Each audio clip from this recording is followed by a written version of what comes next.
Okay, welcome back to part 2 of this week's episode of Student of the Gun Radio. I am still Paul Markle, your host, and Jared is still with me on the other side of the board there with his professional radio producer headphones on. Jared, what's going on over there on your side? I'm still turning knobs and moving levers and stuff, so I'm doing well. Yeah. Turning knobs and moving levers, and you got switches over there. You got lots of switches and dials that you have to work with. Yeah, I had to put my Hulk hands away for the day. and of course, the joke is everything is digital. All right, folks. Now it's time for part 2 of this week's episode, and we've got a lot of stuff to talk about. Now, before we get into the serious stuff, I wanted to actually share something pretty cool with you. If you are a student of the gun social media follower, you know that we kind of teased you a little bit the last couple of days about our Duracoat projects. And as you know, we've talked about this before, but Duracoat, which is owned by Lauer Custom Weaponry, but they have a new product called the All-in-One Can. And it's the color and the hardener all in one can. It's actually a can inside of a can technology. But what this allows you to do is this allows you to apply Duracoat to anything you want. I mean, you can apply it to your easy chair or your kitchen table if you want to, or your washer or dryer. But if you want to put it on your guns and knives and accessories, you can do that as well in the privacy of your own shop, your own backyard, your own garage, wherever you happen to be. So what we did this week is I did some projects. Actually, I refinished a rifle stock, an AR-15 set of furniture, shotgun stocks. I did an AK pistol, the PAP M92 from Century Arms. I redid one of those. And I actually even redid a set of 25-pound dumbbells that I've had for a while, and the paint was starting to chip off and they were starting to rust. So I Duracoated my dumbbells. Now, the reason I did this is I wanted to actually put together a little review for you guys out there in the reading land. And what we're going to do on studentofthegun.com here this week is we're going to release a firearms refinishing, a Duracoat refinishing review, step by step. What do you need and how difficult or how easy is it actually? So we're going to have pictures of what we did and the guns that we refinished, and it's pretty cool. And like we said before, really right now, there's, other than just being lazy, there's no excuse for you not to have a new finish or a good finish on any of your firearms, because it really is right there at your fingertips. It's very simple. You don't need special ovens, and you don't need solvents, and you don't need all kinds of craziness.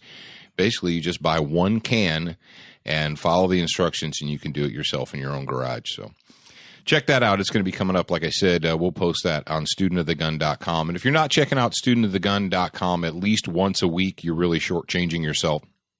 And what we do every week, Jared does this every week, is he sends out what we call a broadcast or an electronic or an e-newsletter. And in the e-newsletter, basically, we talk about what's going on the TV show, what's going on the radio show, if there's any new articles, if there's any specials, any giveaways, contests, what's going on, Student of the Gun. And it's really super simple to get signed up for the electronic newsletter. Just go to studentofthegun.com, go over there on the right-hand side, put in your first name, your email address, click it, and it'll send you a little email that says, are you absolutely sure that you want to follow Student of the Gun? And you say, yes, I'm absolutely sure I want to do this. And it's still, maybe I'm naive, but it blows me away that people will sign up for the newsletter and then, we'll send out 10, 12, 13,000 of these things. And 4 people will send in a complaint saying, I don't want this. Why are you sending it to me? Dude, we're sending it to you because you filled out the form. And then when you got an email, you said, yes, I absolutely want to do this. Do you not remember? Are there a bunch of Alzheimer's patients out there now signing up for our newsletter? And now all the Alzheimer's people are getting angry at me. They're like, hey, that's not funny. I have Alzheimer's. And I'm sorry for that. But we'll send you the newsletter twice if you want us to.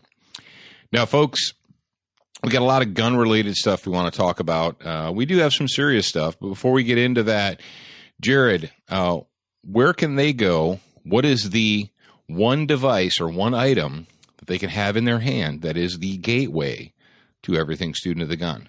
They carry it in their pockets every single day. Well, there's many devices, but there's one gateway, and that would be the Student of the Gun mobile app. If you haven't downloaded that yet, do that, and you can get everything. Actually, I just updated. I know we talked about last hour the Madison Rising thing. If you had our mobile app, you would have just got a push notification from me that said, "Hey, check this out," and then you could do that right there in your hand. And also, don't forget, if you've got the mobile app, if you're one of our mobile app followers and you want to share pictures of your newest, coolest guns or gear, gadgets, or whatever, you can do that on the fan wall. And you can also converse with other Student of the Gun fans or other students via the fan wall. And you can listen to, every week when the radio show comes out, you can listen to it directly from the mobile app. You can check out the latest videos, the latest articles, and all that good stuff. And it's all brought to you because of the generosity of our good friends at Century Arms. So, and if you ever have the opportunity to go over to Century Arms' Facebook page or to their website, but specifically their Facebook page, because that's real easy, you can say, "Hey, I heard about you guys via Student of the Gun," and let them know that you guys indeed are paying attention out there. Are we ready to jump into it, Jared? Are we ready to talk about go-team moments here? Yeah, I think they're ready to hear it. Okay. This story comes to us from theblaze.com, and the title is Crooks. It's easy for me to say. Crooks bust into house. Mom warns she has a gun. They say, "No, you don't." She changes their minds. They always have really long titles on the Blaze stories, but that's the keywords. That's the key. That's all those keywords. That's right. Well, this happened in Detroit, Michigan. And what do we tell you? We actually had a story, a good news story that came out of Detroit. Was it 2 or 3 episodes ago? Maybe 4 even, Jared. Remember the police chief, Chief Craig up there, did something which was really out of the ordinary for a police chief. And he came out in public and said, "Look, armed citizens are the key to public safety." And he came out in public encouraging the good people of Detroit to arm themselves. And, you know, we talked about it at the time. We're like, wow, that's crazy. How often do you ever hear a police chief go out in public and rather than say, you need to give the police department more money, and you need to call 911, and you need to be a good victim, and just, you know, take it. That's usually the police chief line. But in Detroit, Chief Craig's like, "Nope, we're all done playing, and you, the good citizens of the city, need to arm yourself." Well, one of them did. It was a woman and her family, and they had been previously broken into only a couple of weeks earlier. And she decided that, you know, they decided, the husband and wife, but that they needed to have a firearm in the home to protect themselves. And not only did they buy a firearm, but if you go to the Blaze story, and this has actually been reproduced many times, there is video because the family installed security cameras on the outside of their house. There's video of these 3 turds, these 3, been in trouble previously with the law. What? You mean these 3 young turds have been in trouble previously with the law? Now you're saying to yourself, okay, we got 3 home invaders. They go to a house and they they start banging on the door, smacking on the door. And you can see the video of the lead guy kicking the door in. And the woman inside screaming, "Leave, I have a gun, leave." And he said, "No, you don't." Well, they kick the door in and she opens fire. And they run out, you know, I can't say, head over tea kettle and fall out into the snow. One of the guys drops a gun. This is an armed home invader. This is a dangerous felon. Decides maybe she was kidding. I don't know what the thought process is. Picks up his gun and decides he's going to go back in. She fires some more, and they eventually run away. The Detroit police catch him. And what's even more encouraging, this is almost kind of crazy. What's more encouraging from the story is after it's over, and the video comes from News Channel 7 up there in Detroit. The police officer that was a spokesman said, "Hey, our chief has said, has gone on record to the criminals in our city, your time is up."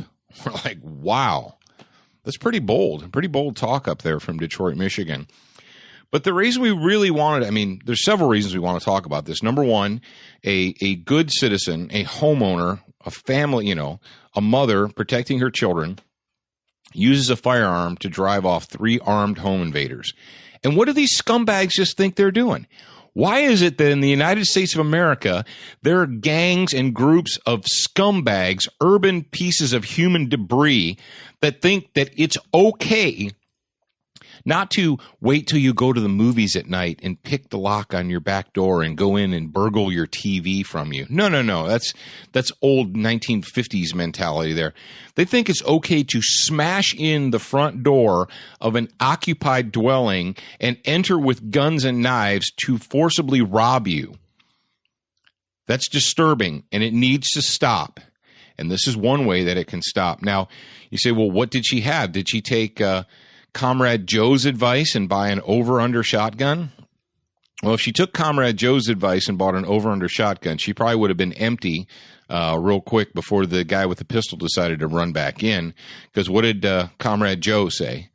Comrade Joe said, walk out onto the porch. I guess she didn't have time to go out on the porch, Jared.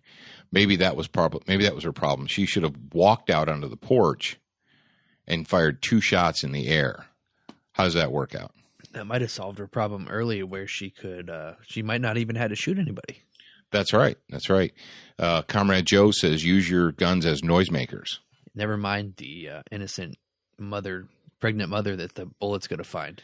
Oh, well, yeah, we joke, but if you're new to Student of the Gun, welcome and thanks for being here. But we actually had several previous stories where citizens and homeowners took Comrade Joe's advice and fired shots into the air, and then ended up arrested and in jail and charged for taking the vice president's advice. So what did we learn from that? Don't take advice from nitwits. But and I know you're out there, some of you, you're chomping at the bit. You're like, are you going to get to the point? Yes, I'm going to get to the cheap gun point. The firearm that this woman used was a Hi-Point 9mm carbine. And I know a lot of you just cringed. And some of you may have even passed out. Are you back with me now? Maybe we should give him a second to come back with us. All right, and we'll give you a 3 count. In 3, 2, okay, did you come back? Yes, this woman used a Hi-Point 9mm carbine to drive the home invaders away from her home. Now, we want to give her kind of a go-team moment with an asterisk here, because the Detroit police were able to take all 3 suspects into custody, and none of them had any bullet holes in them. So we got to wonder where the bullets went. Remember, they have to go somewhere. They have to impact and end up somewhere. And if you have a felonious assault, if you have a situation where bad people are smashing in your front door and they want to rape and murder your family, we would suggest that the primary impact area for your projectiles would be the felons. That's where the bullets should go. Anywhere else is not so much. So what we think this lady needs to do is maybe get a little bit of more training. But good on her. We're glad that she had the gun. And this is where we have to call out a few of our friends and our compatriots and people that you write letters and blogs on the internet and so forth, and what we'll call gun snobs. Jared and I have both been present at, either gun shows or gun shops or somewhere in the public or at public ranges where people, guys get their their hackles up and they look down their noses and they say, I'd rather not own a gun than to own a Hi-Point. I'd just soon even not own a gun if that's what I had to have. And first of all, that is the height of arrogance. It really is. But I suppose if you look at guns as toys or as sporting implements and not as personal defense tools, then I can see that.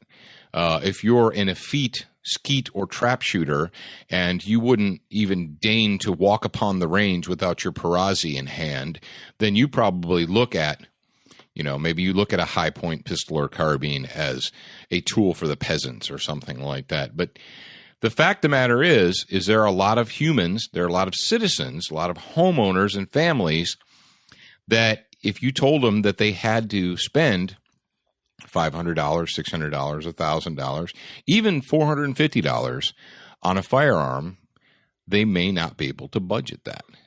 Let's face it. For those people that are not on the government dole, those that are not just laying around waiting for Uncle Sugar to give them money, times are tough. And is it better for them to have an inexpensive gun that works, or should they wait and buy a Kimber later because it's just civilized? And if they buy a Kimber with HydroShocks, it has the added benefit of providing a cone of imperviousness around their dwelling.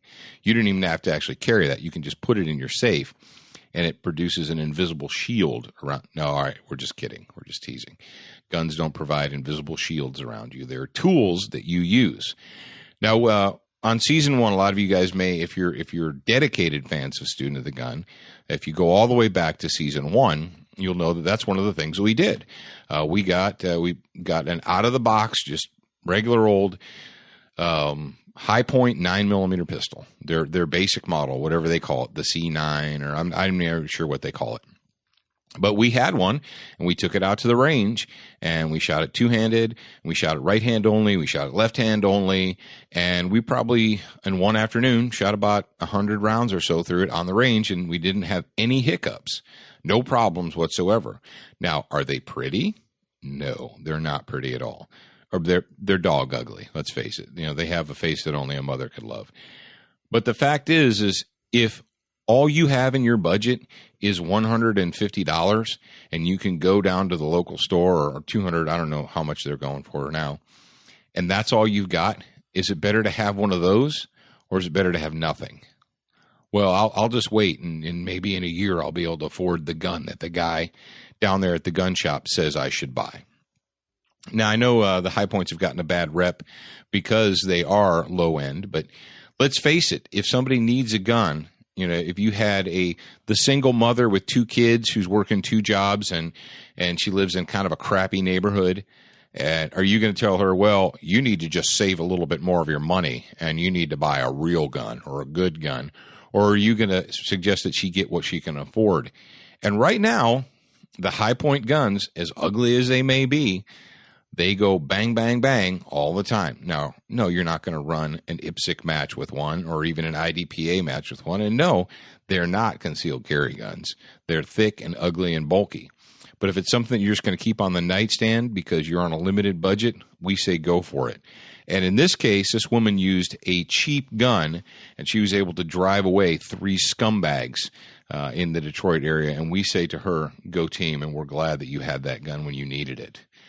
And go, just kind of as an aside, go team moment for Chief Craig up there in the Detroit Police Department for not making excuses for these scumbags. And, I'm not gonna, be completely converted yet, but it seems to me that there are forces at work in Detroit that really are concerned with the citizens versus the criminals. Now, I don't know if that's always going to be the case, but let's hope it is. Let's hope it is.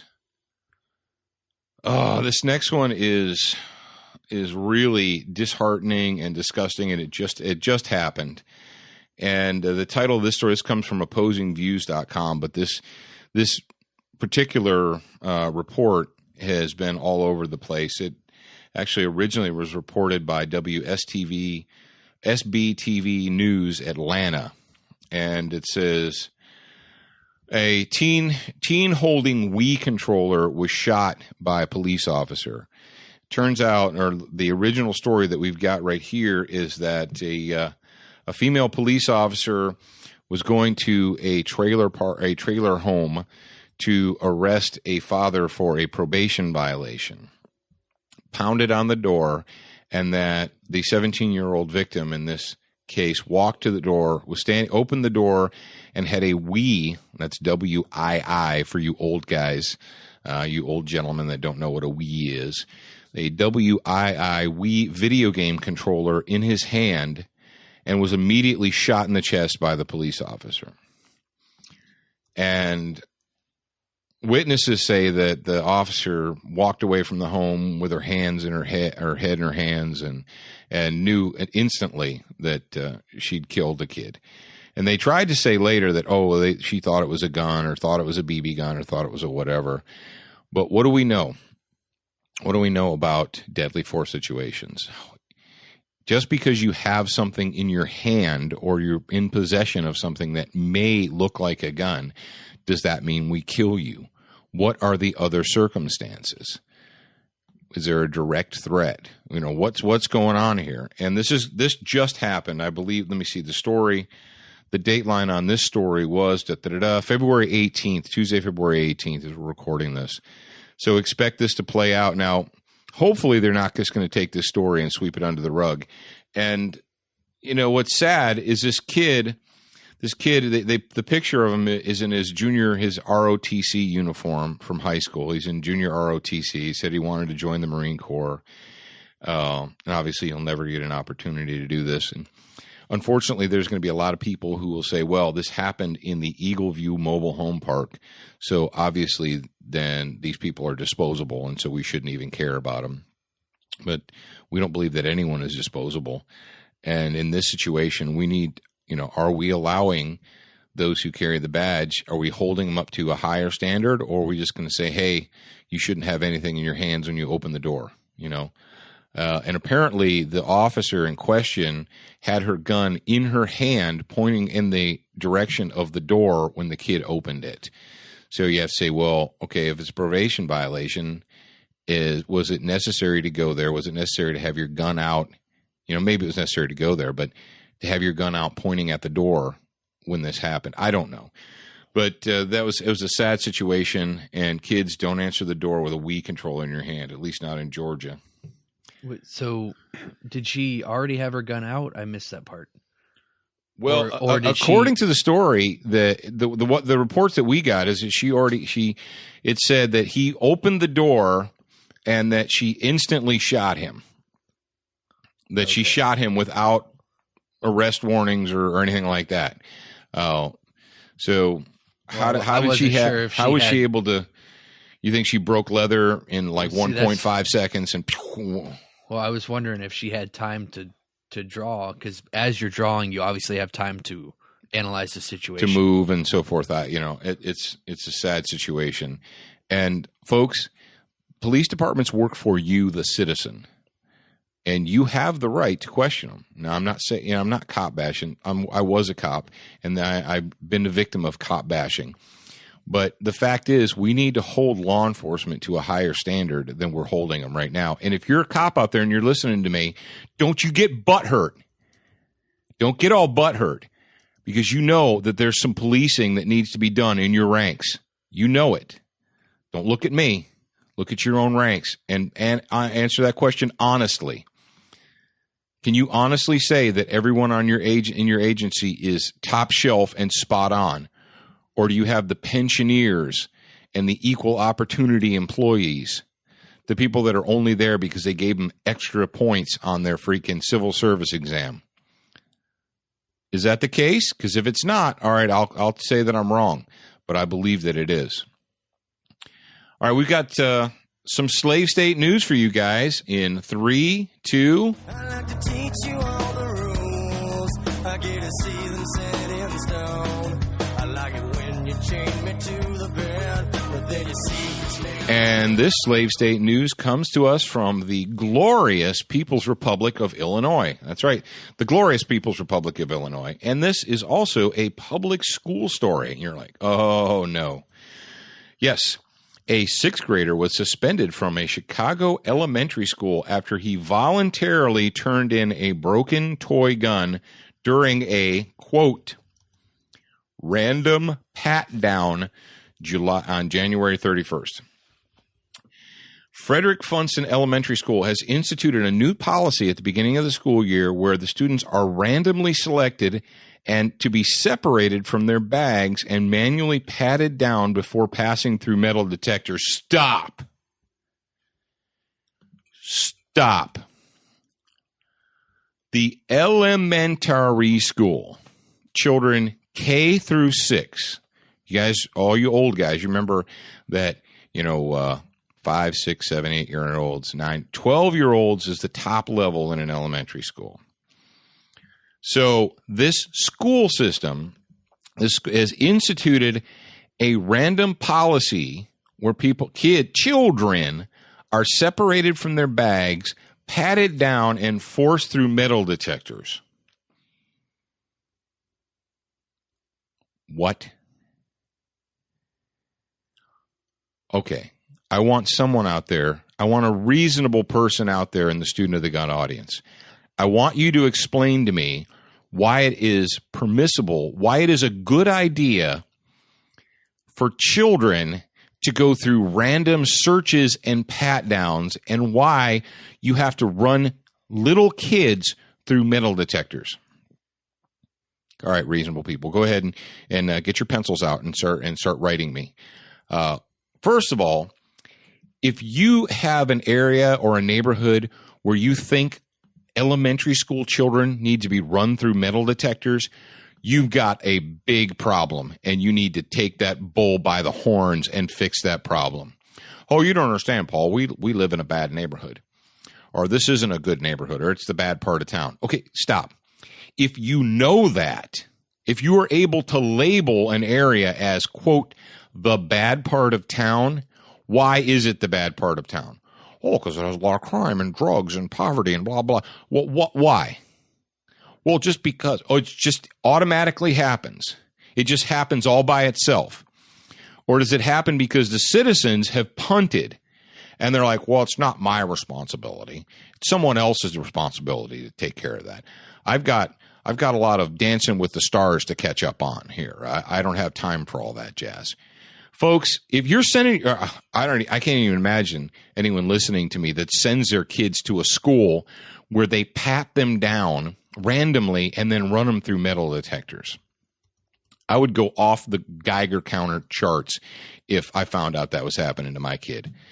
But that's okay, because, Chicago, now, hold on. Jared, are you with me over there on the other side of the board? Yeah, I'm with you. Okay, tell me why you would need in Chicago to separate children from their bags, pat them down, and run them through metal detectors. Why would you need to do that? Because what do we know? Chicago they don't have guns there. That they have the strictest gun control laws in the nation, right?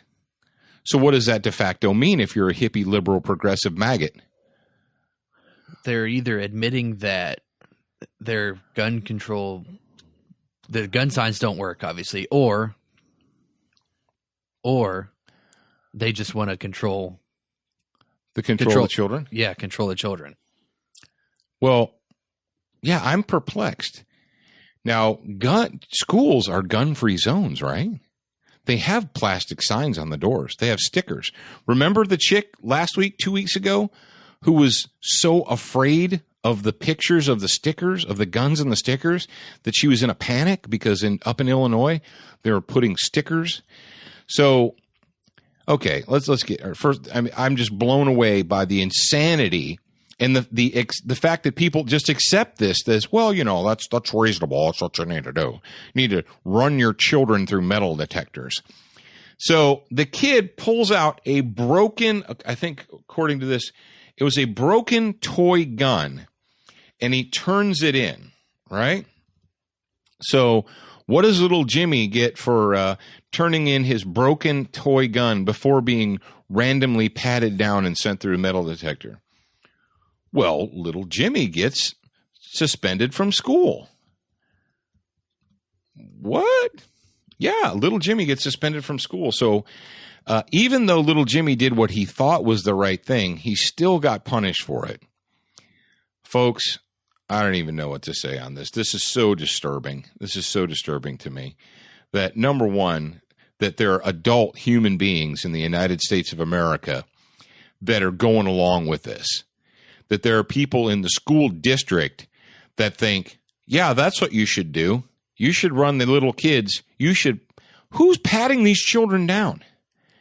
And what are we conditioning these children to be good little slaves, good little peasants, and to submit to the authority of the state? Oh, there you go, Paul, being all paranoid again with your conspiracy theory things.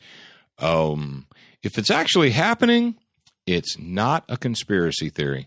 So we thought you'd just enjoy that little bit of slave state news there. So I'm really perplexed. Someone from Chicago, someone from Illinois, tell me how it is that having the greatest and strictest gun laws in the nation, and you still have to run your kids through metal detectors. I don't get it. I don't get it. Now this next one is it's kind of one of those see I told you so things, or it's gonna be a see I told you so. We talked about self-defense or security half measures. How reasonable people, these reasonable folks out there in the United States of America, they can never bring themselves to make the hard choices. They can't bring themselves to accept that the best way to stop a maniac with a gun from killing kids in a school is to have a good person armed with a gun, or many good people armed with guns to stop the maniac. It's like after 9/11, we talked about that. All these half measures. Well, we'll give the flight attendants tasers to stop the hijackers, or we'll armor the doors, or we'll do this, or we'll do that. People, they always want to take the half measures. They don't ever want to gut up and do what needs to be done, because that requires effort. And effort is not what hippie, liberal, progressive maggots are all about. Well, this next story comes from us from WLWT.com. And it says, teachers carrying, quote, panic buttons in an Ohio school. What? North Royalton, Ohio. And then, of course, they start the story out from the Columbine shooting to the Newtown massacre. These tragedies have shaped the way we look at school safety. Really? Really? So it's a topic that's on the minds of many educators.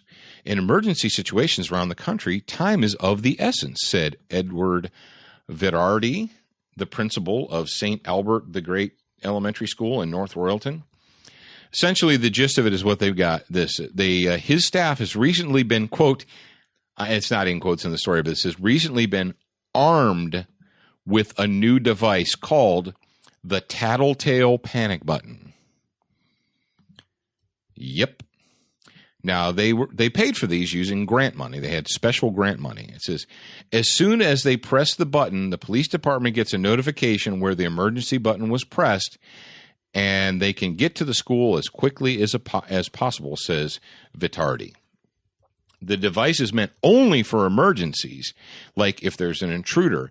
And they go on to say in the story that it's very difficult to set off the device accidentally, because both buttons on the device need to be pressed in order for the police to come.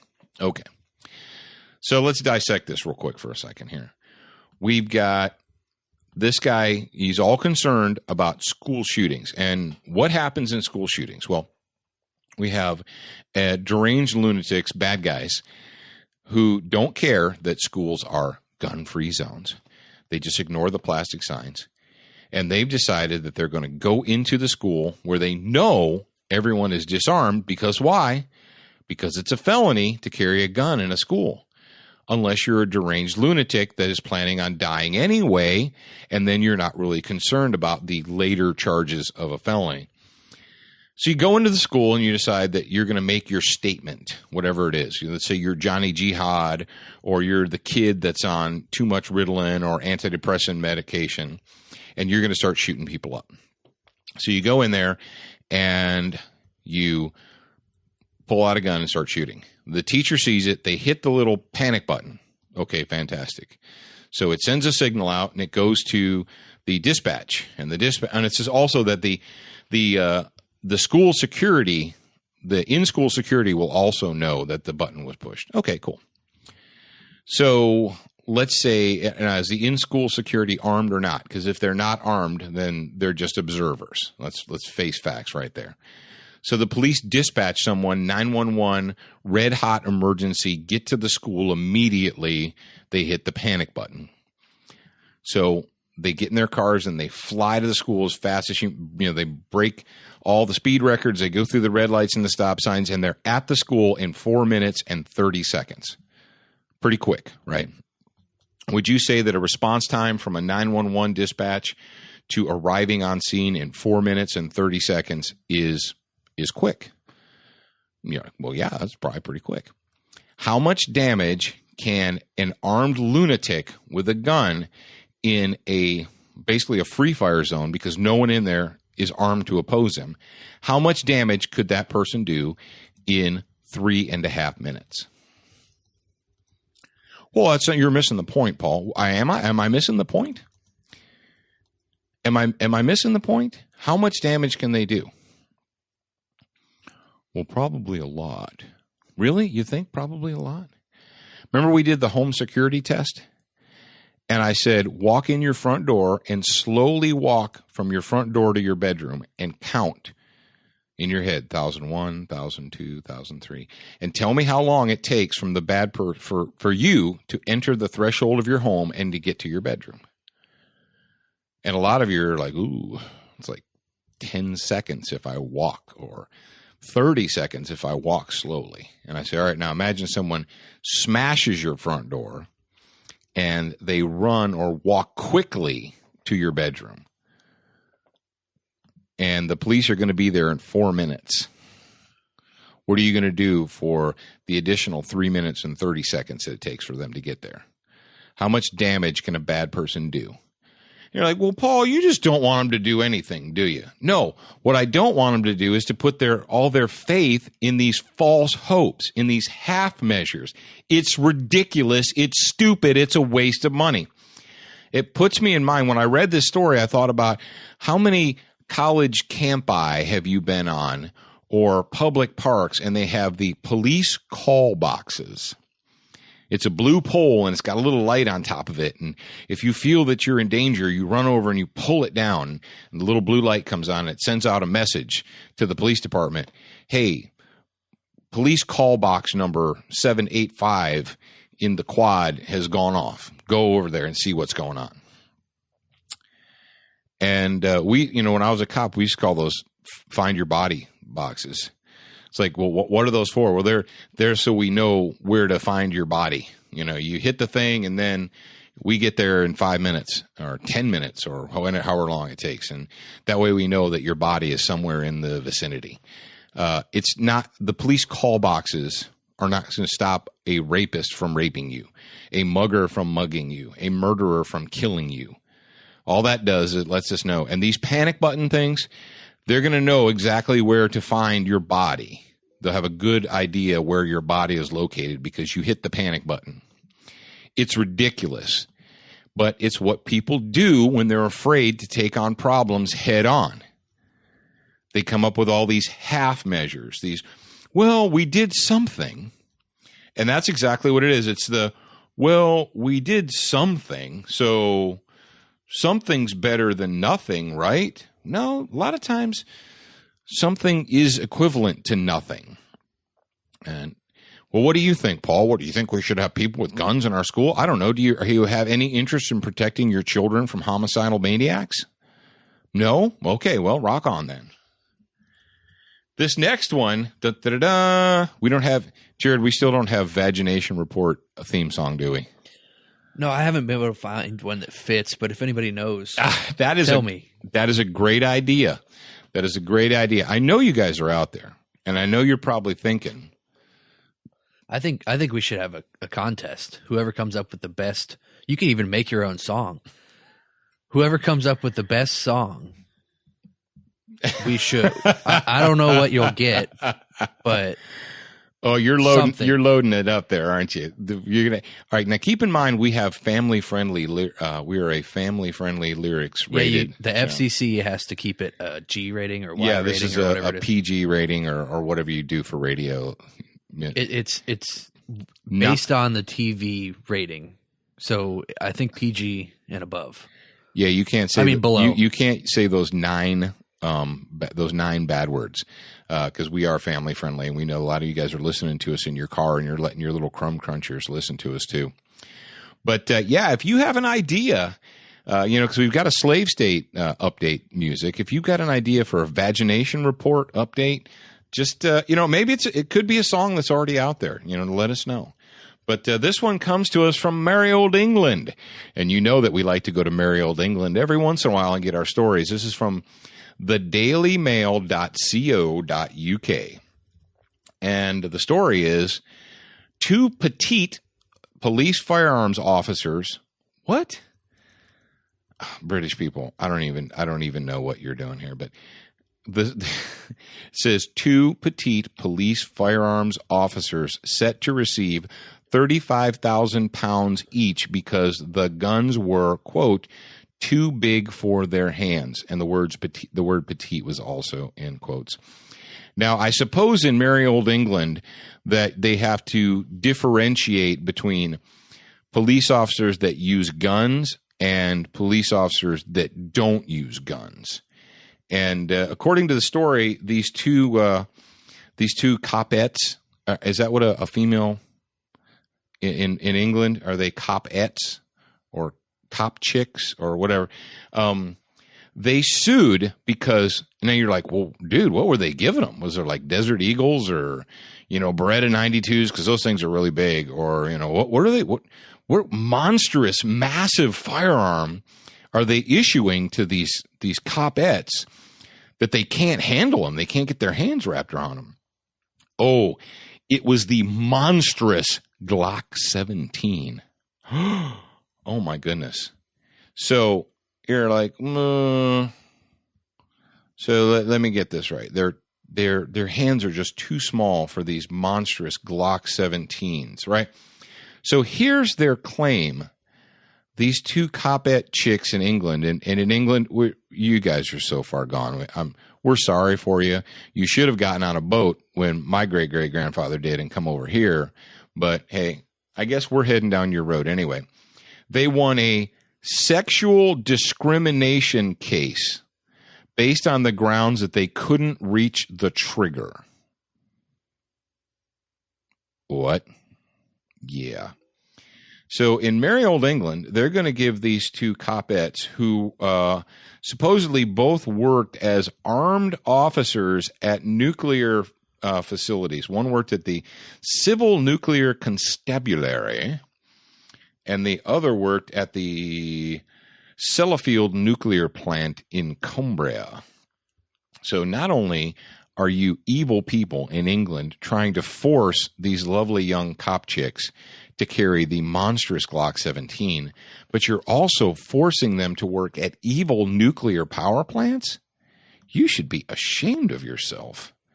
So apparently, issuing someone a Glock 17, issuing a copette with small hands a Glock 17 is the same as sexual discrimination in England, and it's worth £35,000. Now, for those of you who went to American United States public school, the pound is the currency in merry old England. Now, hey, somebody in England write me and tell me that why they're issuing out this award in pounds and not euros. I thought you guys were down with the euro over there. Isn't that what we've been told over here in the colonies?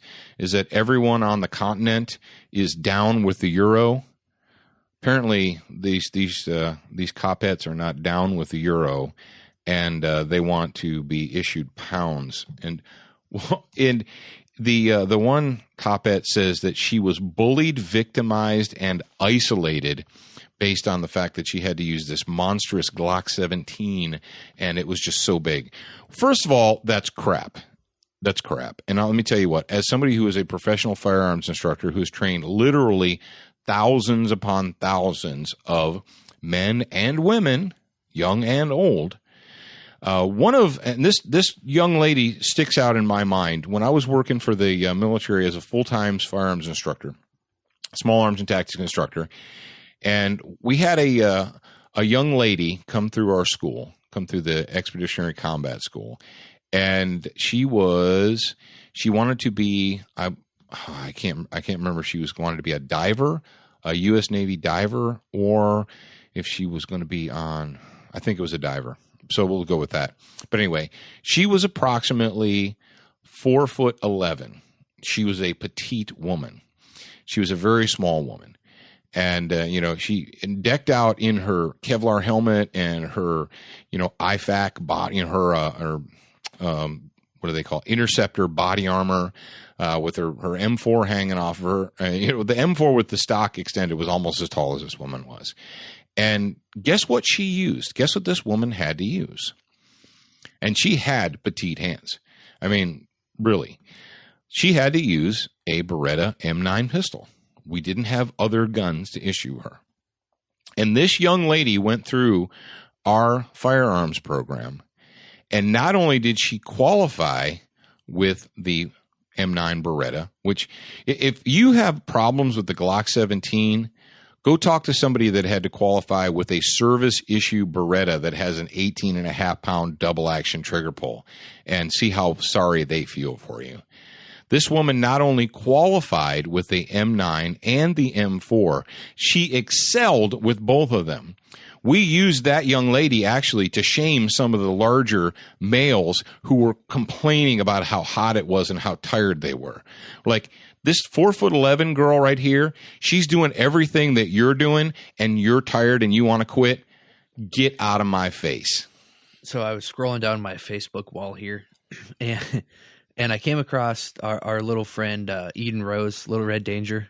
Oh yeah, Little Red Danger. She's pretty petite, and here she's probably like 4'11" and a half. She might be a technical midget, but anyway. Oh, dwarf. Really? You want us to get dwarf? You want us to get?